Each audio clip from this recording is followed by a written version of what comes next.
Hello friends, অনুরাগের এপিসোডে সবাইকে স্বাগত। জ্ঞান ফিরতে আদিত্যের সব ভুল ভাঙিয়ে নিজের মনের কথা জানিয়ে দিল সুদীপা। হ্যাঁ বন্ধুরা, অনুরাগের ধারাবাহিকে আপনারা এমনটাই দেখতে চলেছেন। সুদীপা অপেক্ষা করতে থাকে কখন আদিত্যের জ্ঞান ফিরে আসবে, কখন আদিত্য সুস্থ হয়ে যাবে। নিজেকে সে আর ধরে রাখতে পারে না, কান্নায় ভেঙে পড়ে আর বলে সবকিছু হয়েছে আমার জন্য। আমি যদি মিস্টার চৌধুরীর জীবনে না আসতাম তাহলে হয়তো এত কিছু হতোই না। ওই বাড়িতে আমি যাওয়ার পর থেকে একটার পর একটা বিপদ লেগে আছে। সবাই তো আমাকে অলক্ষী বলবেই, এটাই তো স্বাভাবিক। কিন্তু আমার কি করার আছে? ঠিক সেই মুহূর্তে অব্র ও পরমা সেখানে এসে হাজির হয়। অব্র ও পরমা সুদীপাকে শান্ত করার চেষ্টা করে। সুদীপা বলে সবকিছু হয়েছে আমার জন্য। আমি যদি তোমার ভাইয়ের সাথে এরকম ব্যবহার না করতাম তাহলে মিস্টার চৌধুরী বাড়ি থেকে চলে যেত না, আর অ্যাক্সিডেন্টও হতো না। সবকিছু হয়েছে আমার জন্য, সবকিছুর জন্য আমিই দায়ী দাদা। অব্র বলে ওঠে, তুই একদম ভাবিস না, একদম চিন্তা করিস না। যেটা হবার সেটা তো হবেই। তুই নিজেকে কেন দায়ী করছিস? তুই এখন প্রার্থনা কর যেন তাড়াতাড়ি আদিত্যের জ্ঞান ফিরে আসে। এরপর কিছুক্ষণ পরে আদিত্যের জ্ঞান ফিরে আসে। তখন অব্র ও পরমা আদিত্যের সাথে দেখা করে বাইরে বের হয়ে আসে।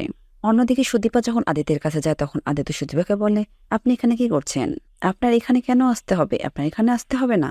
আপনি এখনই এখান থেকে চলে যান। আপনার তো লোকের অভাব নাই, আপনি সেখানে যান। আমার কাছে কেন এসেছেন?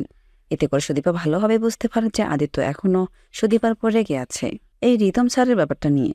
তবে আদিত্য কেন এমনটা করছে সেটা বুঝতে পারছে না সুদীপা সমস্ত কিছু খুলে বলার চেষ্টা করে, কিন্তু আদিত্য কোনোভাবেই সুদীপার কোনো কথা শুনতে চান না। আদিত্য সেখান থেকে বেরিয়ে আসতে ধরলে সুদীপা জোর করে আদিত্যকে আটকে ধরে আর বলে, আমার কথা আপনাকে শুনতেই হবে, আপনি শুধু শুধু আমাকে ভুল বুঝতে পারেন না। তখন আদিত্য বলে, আমি যেটা শোনার নিজের কানেই তো শুনেছি, আর কি বলার বাকি আছে আপনার? তখন সুদীপা বলে, আপনি কেন অর্ধেক কথা শুনবেন? শুনলে আপনাকে পুরোটাই শুনতে হবে। এরপর সব কথা বলে দেয় সুদীপা। আদিত্য সব কথা শুনে অবাক হয়ে যায় আর মনে মনে ভাবতে থাকে, যে মেয়েটা পরিস্থিতির চাপে আমাকে বিয়ে করেছে আর সেই মেয়েটা আজ সবার সামনে আমার মান সম্মান বাঁচিয়েছে। সুদীপা কাঁদতে কাঁদতে বলতে থাকে, আমি রিতম স্যারকে সবটা জানিয়েছি। আপনি যেমনটা ভাবছেন তেমন কিছুই না। রিতম স্যারের সাথে আমার কোনো সম্পর্ক নেই। এরপর সমস্ত ভুল ধারণা আদিত্যের ভেঙে যায়।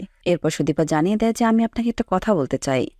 কথা শুনে আদিত্য আরো অনেকটা অবাক হয়ে যায়। এরপর সুদীপা তার মনের কথাটা জানিয়ে দেয়, আমি আপনাকে ভালোবেসে ফেলেছি মিস্টার চৌধুরী। তো বন্ধুরা, কেমন লাগলো আপনাদের? জানাতে আমাদের কমেন্ট বক্সে কমেন্ট করে জানাবেন। আর আমাদের টলি স্টোরি টাইম চ্যানেলটির পাশেই থাকুন। ধন্যবাদ সবাইকে।